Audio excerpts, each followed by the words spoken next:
شكرا يا مصطفى يا نادي. خلاص 4. اي دي اشارة السرية اللي على وزن 6 ابريل كده، بتاعت اطبر، بتاعت الثورات الملونة، بتاعت الوقفية الامريكية، بتاع النظام الماسوني الامريكي العالمي، بتاع الصهيو امريكية كده. دي منشقة منين؟ دي ديا استوحوها منين؟ من اطبر، الصهيونية الماسونية الامريكية العالمية.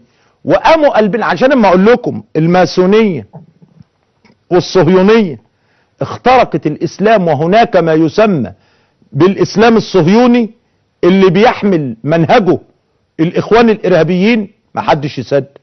طيب اهو هم نفسهم طلعوا بعلامة من العلامات الصهيو ماسونية.